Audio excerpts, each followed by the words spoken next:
Welcome back to তানির রান্নাঘর। আজকে 3-4 ধরনের সুজি দিয়ে রেসিপি বানিয়ে দেখাবো, ডিজাইন সহ, একদম ইজি ভাবে, আর কিছু টিপস সাথে থাকবে। তার জন্য আমাদের হালুয়া বানাতে হবে।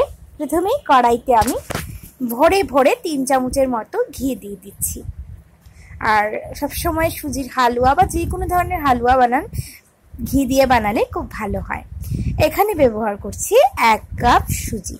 এটা নর্মাল সুজি, আমি এটাকে আগে থেকে ভেজে রাখিনি, নর্মাল কাঁচা সুজিটা। এটাকে দিয়ে খুব ভালোভাবে আমাদের ভাজতে হবে। এটাকে 4-5 মিনিটের মতো ভাজতে হবে। তবে এটা ভাজার সময় একটু খেয়াল রাখতে হবে যাতে আঁচটা একদম মিডিয়াম থাকে। যদি বেশি বাড়িয়ে দেন তাহলে কিন্তু পুড়ে গিয়ে স্বাদটা নষ্ট হয়ে যাবে বা কালারটা নষ্ট হয়ে যাবে লাল হয়ে। তো দেখুন 4-5 মিনিট আমার ভাজা হয়ে গেছে। এবার আমি ব্যবহার করব চিনি। আধা কাপের মতো চিনি দিচ্ছি এখানে। সরি, আধা কাপ না, 2/3 কাপ। তো মিষ্টিটা যে যেমন পছন্দ করেন সেভাবেই দেবেন। তো দিয়ে আবার 1.5-2 মিনিট এটাকে ভাজতে হবে। তখন দেখবেন খুব ভালো একটা স্মেল বেরোচ্ছে। এখন দেব 1 কাপের মতো জল। জলটা দিয়ে খুব সুন্দর করে মিশিয়ে নেব সব কিছুকে। এবার দেব 1 কাপের মতো ঘন করে রাখা দুধ। এখানে শর্টর সব কিছু আছে। এই দুধটা দিলে হালুয়াটা খেতে আর একটু বেশি টেস্টি হবে। আপনারা চাইলে পুরোটাই জল দিয়ে করতে পারেন, কোনো প্রবলেম নেই। মিডিয়াম আঁচে আছে, আঁচটা কিন্তু আমি বাড়াইনি। মিশিয়ে দিচ্ছি। আর সুজি যেহেতু খুব তাড়াতাড়ি সেদ্ধ হয়ে যায়, তাই সেদ্ধ হওয়ার কোনো ভয় নেই যে সেদ্ধ হবে না। এখন দিচ্ছি 10 টাকার প্যাকেট মিল্ক পাউডার। এখানে 3 চামচের মতো হবে। এটা দিয়ে দিলেও খুব ভালো টেস্ট আসে, অবশ্যই দেবেন। এটা দিয়ে আবারও মিশিয়ে নিচ্ছি। মেশাতে মেশাতে আমার হাত ব্যথা করছে, আমি বেশি মেশাতে পারি না, আমার হাতে অনেক প্রবলেম হয়। তো মিশিয়ে নিচ্ছি। মেশানো হয়ে গেছে আমার।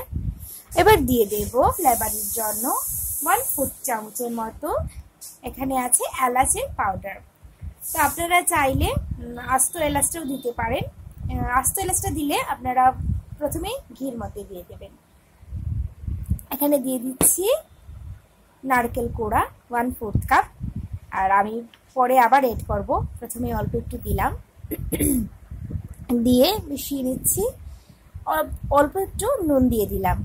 এটা স্কিপ করতে পারেন, আসলে অনেকেই পছন্দ করেন না মিষ্টি খাবারে নুন, বাট আমার খুব ভালো লাগে, তার জন্য আমি দিলাম। নুনটা দিয়েও খুব ভালোভাবে একটু মিশিয়ে নিচ্ছি। দেখুন, আর আমার সুজির কালারটা কিন্তু একদম নষ্ট হয়নি, কারণ আমি এটাকে পুড়ে যেতে দেইনি। আরও 1/4 কাপের মতো নারকেল দিয়ে দিলাম, নারকেল কোড়া। আবার মিশিয়ে নিচ্ছি। এবার যারা একদম নরম নরম হালুয়া খেতে চান তারা এই পর্যায়ে এটাকে নামিয়ে নেবেন। তবে আমি এটাকে আরেকটু ঝরঝরে করব, তার জন্য আরও কিছু সময় আমি এটাকে ভাজবো। যখন দেখবো কড়াই থেকে উঠে যাচ্ছে, এই পর্যায়ে নামিয়ে নেব। এবার দেব টেস্টটা আরও একটু বাড়ানোর জন্য আরও 2 চামচের মতো ঘি। এটাও ট্রাই করবেন দেওয়ার, তাহলে পারফেক্ট হালুয়ার যেটা টেস্ট, লুক দুটোই আসবে। একটু মিশিয়ে নিচ্ছি।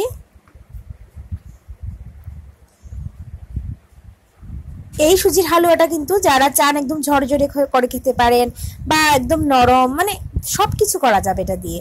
যদি একটু বেশি ভেজে নেন তাহলে ঝরঝরে হয়ে যাবে। তবে আমি এটাকে মিডিয়াম ভাবে ভাজবো। দেখুন আমার ভাজা হয়ে গেছে।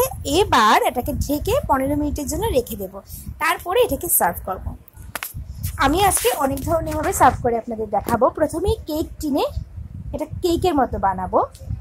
প্রথমে কেক টিনটাতে আমি ঘি দিয়ে রেখেছিলাম ডিস করে, তারপরে সুজিটা দিয়ে দিয়েছি। এবার ওপর থেকে একটু ড্রাই ফ্রুটস দিয়ে দিচ্ছি, এটা ভালো লাগার জন্য, সুন্দর লাগার জন্য দিয়ে দিলাম। আর যারা কিছুই করতে চান না তাহলে ওই নর্মালি খেতে পারেন। আমি সুজির হালুয়া, সন্দেশ, সব কিছু, কেক, সব কিছু রকম ভাবে আপনাদের দেখাবো। আর খুব তাড়াতাড়ি হয়ে যায়। এটা একটা দিচ্ছি, আমাদের সন্দেশের স্বাদ সবার ঘরে থাকে, ওইটাতে দিয়েও বসাতে পারেন। দেখুন, এটাতে দিলেও খুব ভালো লাগে, দেখতে খুব ভালো লাগে।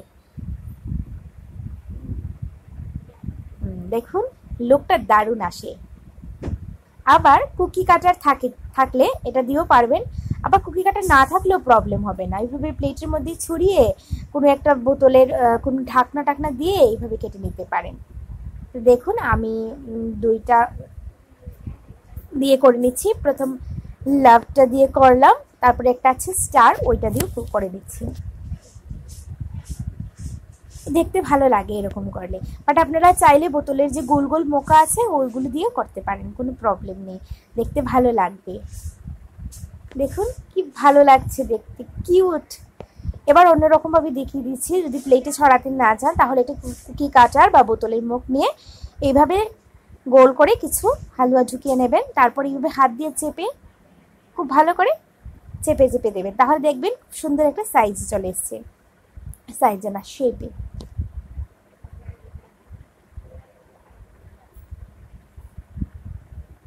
তৈরি হয়ে গেল আমার অনেক ধরনের হালুয়া। আবার হালুয়ার মতো করেও আমি এটা পরিবেশন করব। তাহলে চার ধরনের হয়ে গেল। দেখুন আমি এটা কেকটাও কেটে নিচ্ছি, তবে আমি একটু বড় বড় করে কাটবো, আপনারা চাইলে ছোট ছোট করে কেক কাটতে পারেন। তৈরি হয়ে গেল। আজকের ভিডিওটা ভালো লাগলে অবশ্যই একটা লাইক দেবেন, আর আমার চ্যানেলটা সাবস্ক্রাইব করে বেল আইকনে ক্লিক করে রাখবেন, আর ভিডিওটাকে ফ্রেন্ড ফ্যামিলি সবার সাথে একটু শেয়ার করে দেবেন। দেখুন দেখতে কি ভালো লাগছে। আমি আমার মতো করে সার্ভ করেছি, তারপর সন্দেশ, কেক, আর ওপর থেকে একটু ড্রাই ফ্রুটস ছড়িয়ে দিয়েছি। এটা দিলেও ভালো, খেতেও ভালো লাগে, দেখতেও ভালো লাগে। তো আপনাদের আজকের ভিডিওটা কেমন লাগলো অবশ্যই একটা কমেন্ট করে জানাবেন। আপনাদের কমেন্ট পেলে আমি উৎসাহিত হই। আমার ভুল ত্রুটি সব কিছু কমেন্টের মাধ্যমে প্লিজ আমাকে বলবেন, আমার খুব ভালো লাগবে। নতুন ভিডিওর সাথে আবার দেখা হবে। টাটা।